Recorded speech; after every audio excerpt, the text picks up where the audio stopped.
Posted by you/patient somewhere 86. Throwaway as my husband knows my Reddit. I, 34F, have been with Ken, not his real name, 37M, since I was 16. We met in school, as he was my brother's friend. We have been married for 10 years, have a 2-year-old son, and one on the way.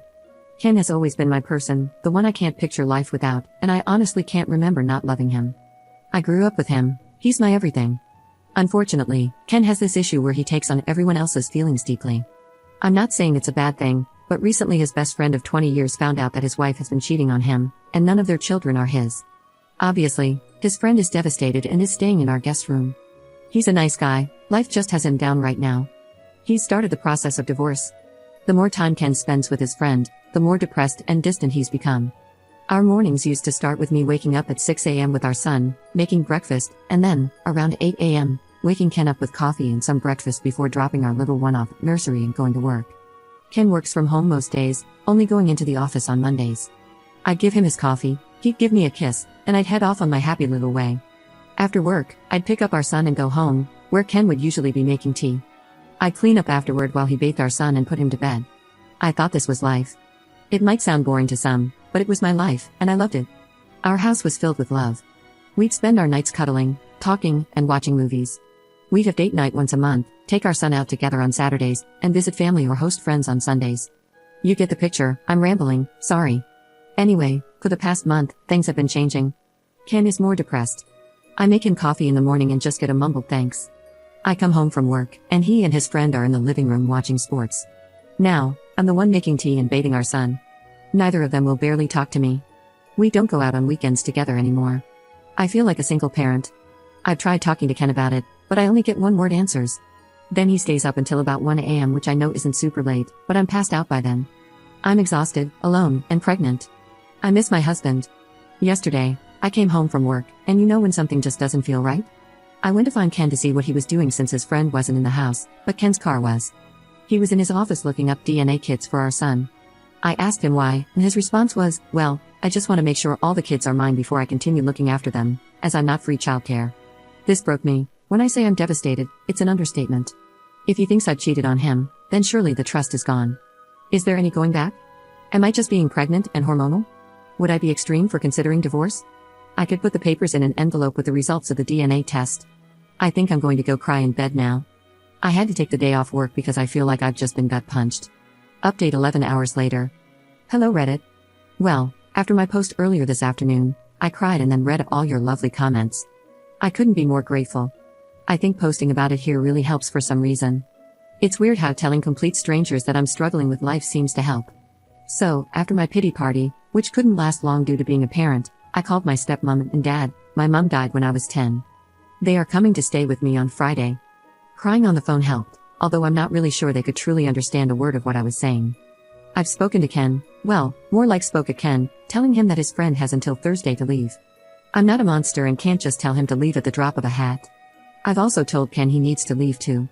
While yes, I could go to my dad's house, I don't want to disrupt my little one more than necessary, and all the things for my baby are here too. Especially since I'm 8 months along, it just seems stupid for me to be the one to leave. I've made it a point not to emphasize that it's my house either. I'm trying to be calm and sensible. I'm not 100% sure Ken listened, but I did message his sister, who is a force to be reckoned with, and she said she will make sure he's gone by Thursday night. The things I've told Ken I want include, yes, he can have the DNA test, but I'll be damned if I'm the one to organize it. He can also have one for the baby, as I have nothing to hide. I know some people have questioned why I'm so against it. Let me make something clear, I would never cheat because, as I said in my last post, Ken is, or was, I don't know, my person.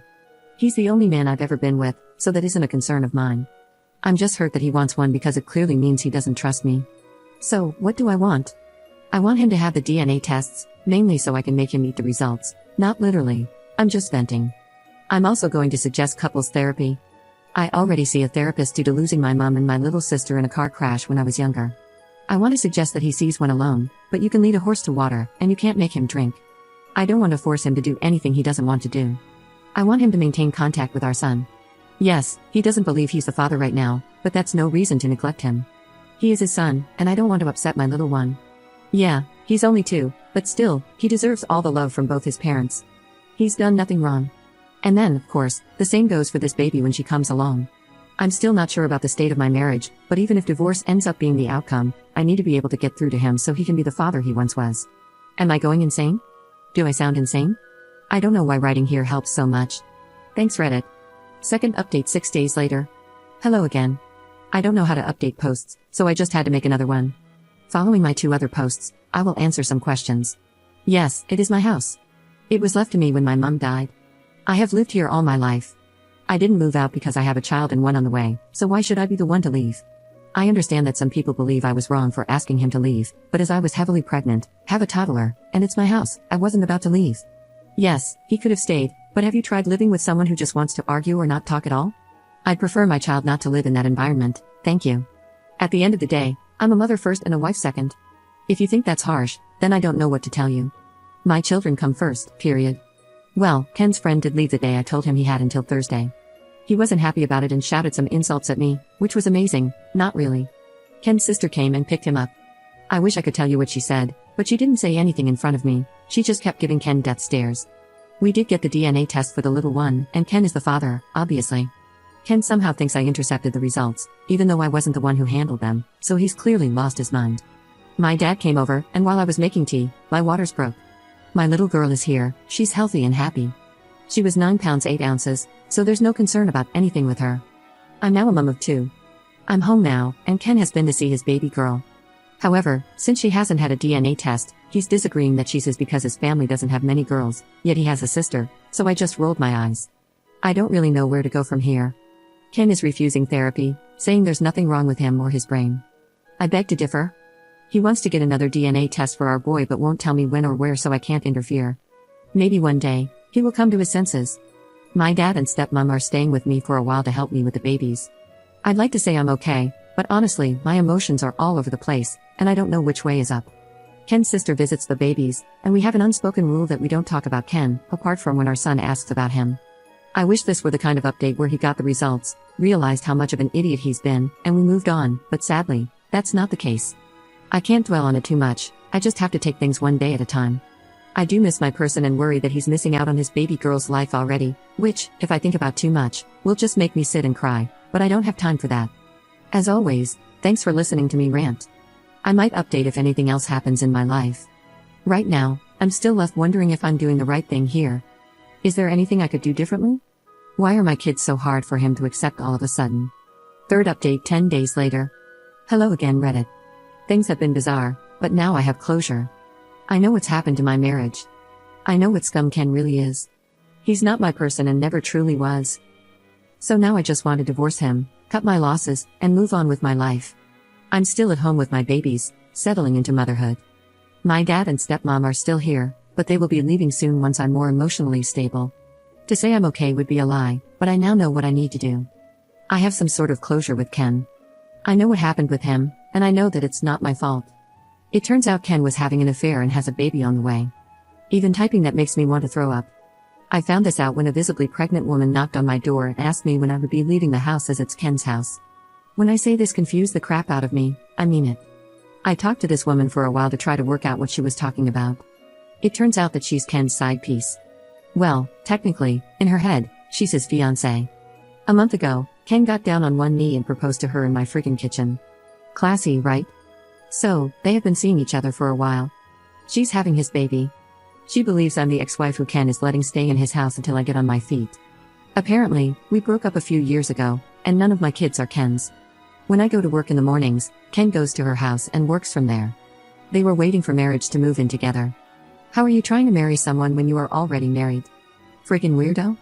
I asked for proof of all this. She has pictures of them together. Apparently, she has an OF account where they make content together. I wanted to vomit. I told her we are still married and explained everything to her. I'm not sure what she's going to do. But hey, not my circus, not my monkey. Now, I want a divorce. Is it true that once you talk to a solicitor about divorce, they can't represent the person you're divorcing? I want to go around our town and meet with as many solicitors as possible since the first hour is free, so that he has a very hard time getting representation. Is that too petty? The house is in my name only and is protected, so there's no way he can take it. I have all my money, and we do have a joint account, but that's just what we put our share of household bills in. I haven't spoken directly with Ken. His family has completely cut him off, and he's been kicked out of his sister's house. To all those people who were concerned about him having a tumor or something wrong with his brain, I really don't think that's the case. I think his actions just caught up to him, as his lies were going to come out once his baby was born. I think that's what happened. He got backed into a corner and tried to fight his way out. Through the divorce process, I will get the court to do DNA testing so he has proof for both. Even if he chooses not to believe it. I'm mentally exhausted from all of this and am left wondering how I didn't notice. Might have to go for an eye test. But honestly, would I be so wrong for just making his life as difficult as possible when it comes to getting legal advice, or is that too far? I want him to suffer. Fourth update 1 year later. Well, hello there again, Reddit. I'm okay. I totally just forgot about my ramblings on here, lol. I'm doing okay. I'm officially divorced from Ken.